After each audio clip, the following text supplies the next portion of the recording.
You're watching Drakewing Gaming. Enjoy the video. Hello everyone, Nary here from Drakewing Gaming, so we know me on Twitter, The Gaming Dragon. Today I'm coming at you with another Let's Play episode of Changeling Tale, Grace's Path. So, as I'm sure I communicated to you guys last time, the last episode I had to cut down on the Not Safe for Work content because I tried playing it in Not Safe for Work mode, and I immediately had to pretty much stop because of all the stuff that was in there. But guys, go, if you can, go wishlist this game on Steam or go to the Changeling Tale website that I have linked. When this comes out, you're going to want to play it. It's amazing. So, but anyway, guys, let's jump right back into it. To, see girlfriend. Okay, let's do it. Okay. Grace is grinning again, which makes my heart thump faster. My stomach starts to settle, too. It's always a pleasure to see you happy.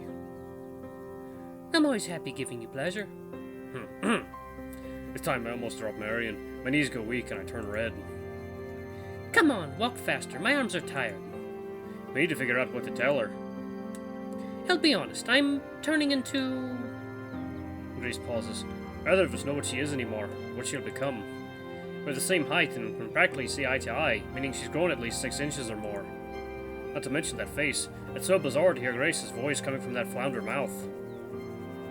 We'll see what I am, whatever that is. Grace stops and looks right at me. Seriously now. Those webbed hands, that thick tail, the horns atop her head, even her wide blue nose, it all looks like an elaborate costume. The pit in my stomach reminds me it is definitely not fake. Not any of it. Just don't tell her about us. Oh, that's the secret she doesn't want to tell. I can't hold back an involuntary snicker.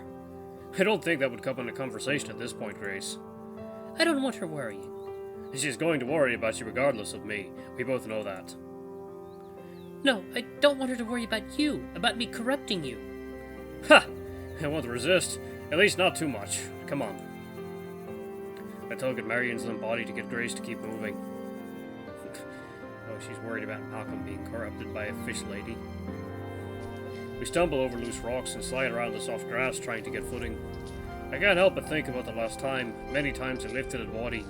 Noises start echoing in my head. The disgusting sound my boots made in the wet mire. The cries to save them. The way my arms were weighed down so heavily I thought I would faint. And the smells. I stopped myself. All that is over. This. Now. What a cakewalk. I will be carrying my neighbor up through the highlands because she's seen her sister turning into a sea creature. The very sea creature who just... well, I can't think about that right now. This ought to be merriment. I ought to laugh. I fear if I don't, I'll lose my mind very quickly. There's no sense in worrying about others' worries. Hey? I find my voice again and use it. About Marion. No sense worrying at all, really. If we're in a pickle now, it's only going to get more sour. All you can try to do is sweeten everything up. You're very good at that. No, you're a fine sweet talker, Malcolm. I like you for more than your pretty face, you know. I blush again, and I get an uncomfortable sensation running through me, the sharp, needling pain of guilt. I like Grace for more than her face, too, don't I? Even if her face is barely recognizable now. There's no time to dwell on the thought. We finally reach the McLeod house, out of breath but retaining the eldest sister in our grip. Oh, you silly people. Oh.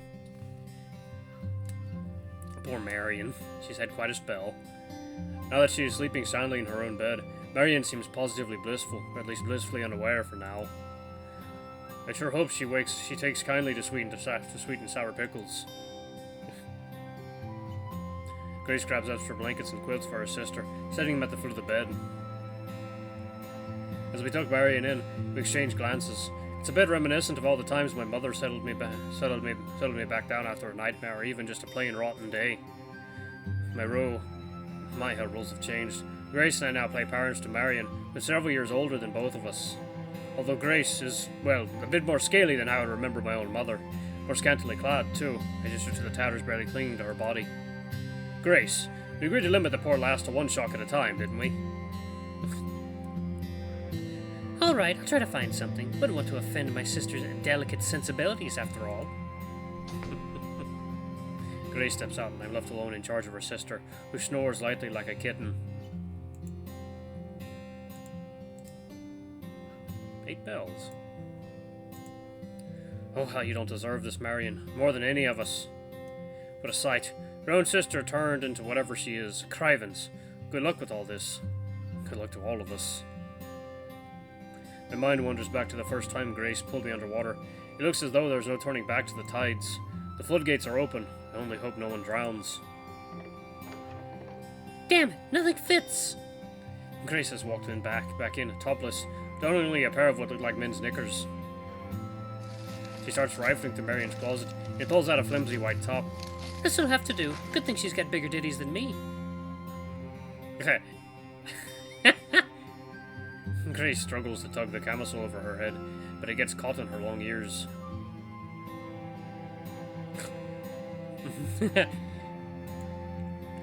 Here, let me help. Oh. So cute. Oh god, she's adorable. As I pull down on the garment, watch her ears pop out from the top.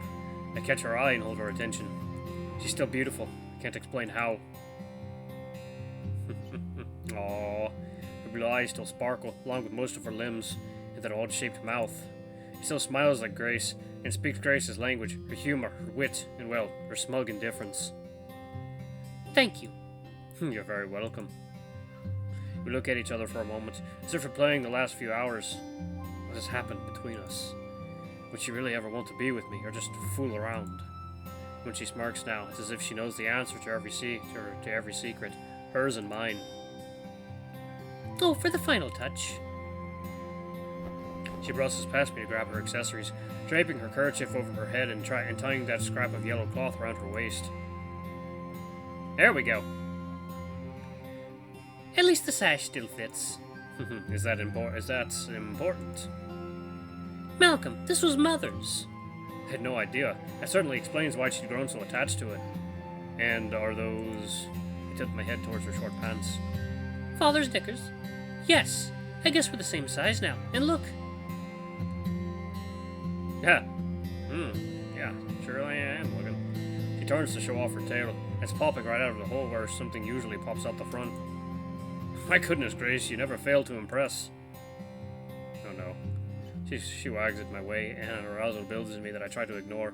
Instead, I look over at her sister. She's still asleep. Grace follows my gaze. Fish butt, Jesus Christ. Look at that tail, Jesus. I'll stay with her. No need to ruin the rest of our day. My day is far from ruined. It's been chock full of adventure. That's for sure.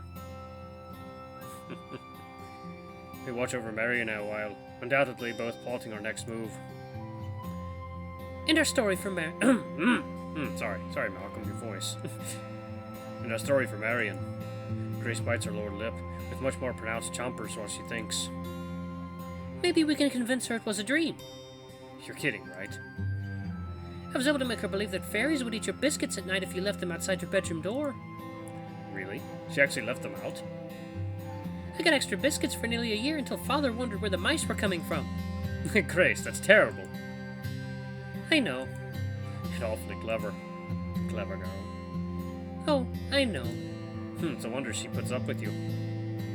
I also told her that if she stood in the water too long, sea nymphs would sneak up and steal her toes. Now that I think on it, it's probably another reason she's not too keen on swimming.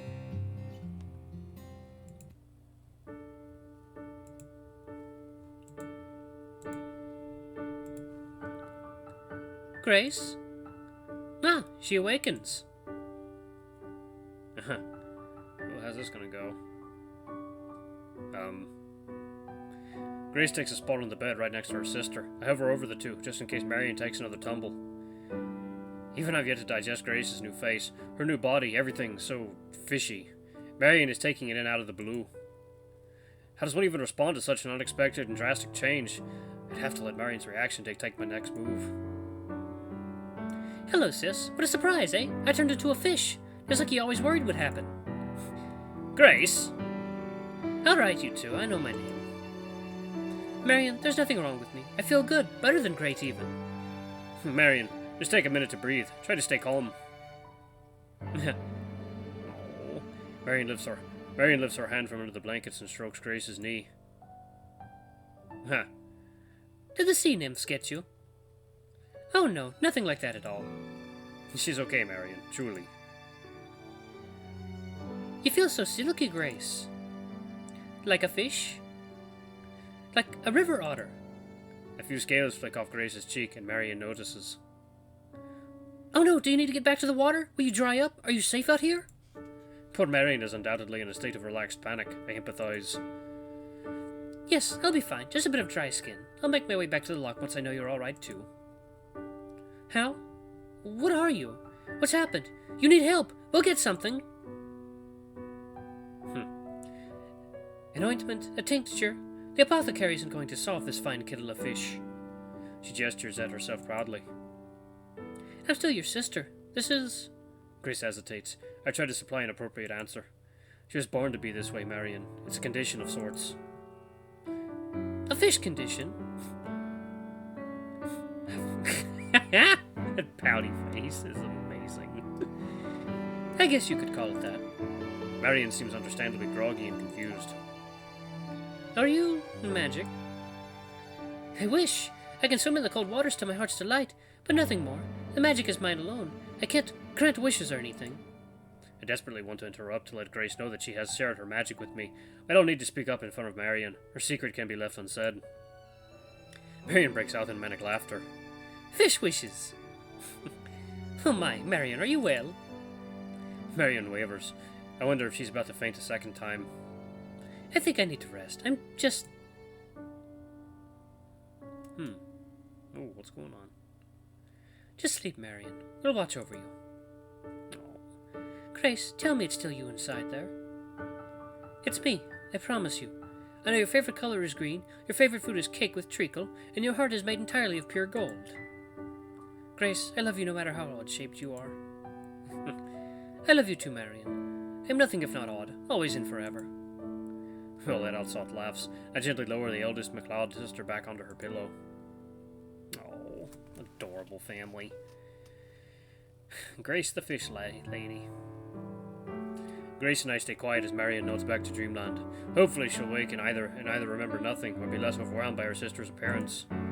Still not being used to Grace's newest features either. I can only hope her family adjusts more quickly.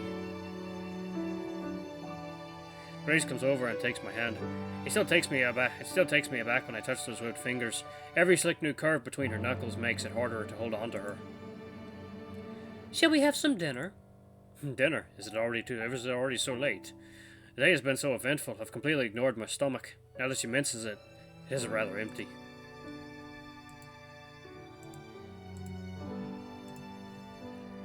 That'd probably be a good idea. I wonder how many chapters are in Grace's run.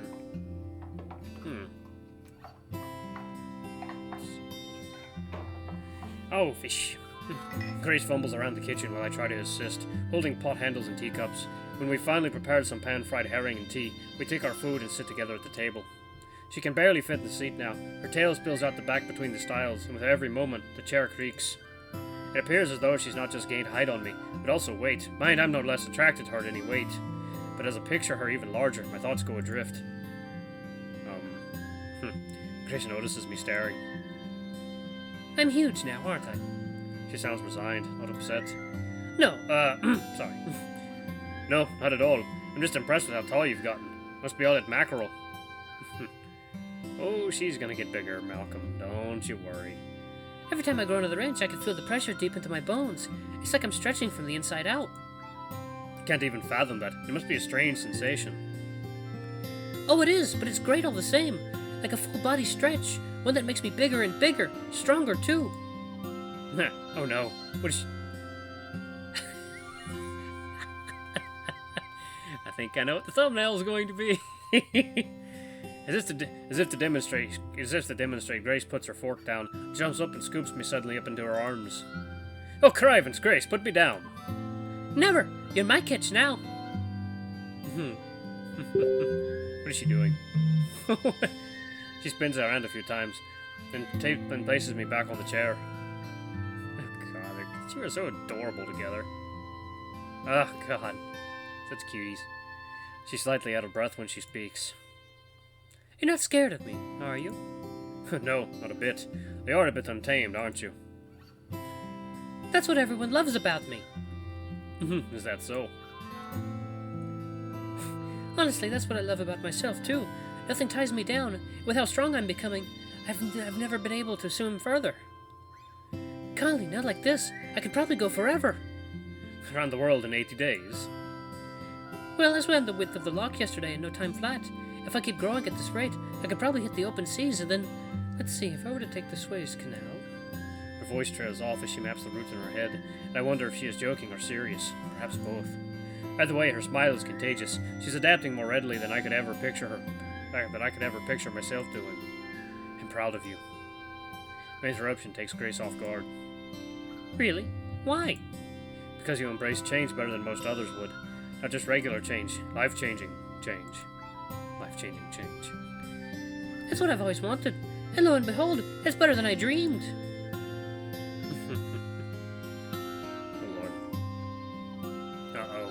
Uh-oh. Oh, God, maybe this will be the thumbnail. God, you guys have so much thumbnail material. Grace stands and starts to straddle me. My breath quickens as she sits down on my lap, and the pressure is more than welcome. Even so far from the loch, I catch a whiff of a sea breeze. She comes closer for a gentle kiss. So much better. I steal another kiss and bask in her taste and warmth. It's a bit nicer when you're less salty. You love my saltiness. The hard flick of her serpentine tongue both scares and arouses me. Her hands roam, and I have to fight to break myself away from her. Grace, we should slow down. At least right now. She frowns, but I know she sees where I'm coming from. It's because of the way I look, isn't it? Of course not.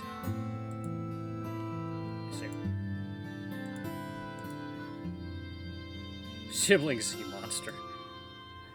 Don't be silly. You can be a mermaid for all I care. I just don't expect to get a nip on the second date. Call it a perk then. Or wasn't it your cup of tea? Because this mermaid could go looking to find her merman in the ocean. Grace, you can't replace me. Oh, big tail. I slide my hand down her back, stopping to stroke her tail. Getting a feel for her new body parts is stimulating, but still makes me feel awkward, even ashamed. Who would pet you, hold you, get you fish? I don't want to replace you, Malcolm. Oh! Ooh. Oh, good lord. Jesus Christ, girl. Ooh, man can thirst. Damn. As if to prove it, she kisses me more forcefully, letting her long tongue slip in and out of my mouth. Her skin is no longer human. It's that of a wild creature. While the feel of it under my fingers is so foreign, it's also exciting. So unfamiliar and supple, it makes me want to touch it even more. Every time I rub against her scales, it's as if they raise, creating a not unpleasant texture. As I caress her, the hairs on my neck raise up as well. I want to explore her for hours, but our time is cut short. Uh-oh. Oh, Lord. Oh, no. Marion, Oh, no. Oh, wow. What a time to walk in. Grace hops off me immediately and leads Marion over to the teapot. Good morning again, Marion. Join us for a pot of tea? I see Grace begin whispering in her sister's ear, but can't pick up on the words.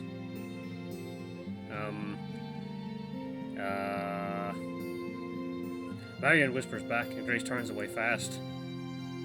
She stands motionless for a moment while Marion opens the cupboards. Grace then looks to me and beckons for my attention. Malcolm, I think it's best that we get back to the water. I glance back at poor Marion. The chinaware rattles in her trembling hands.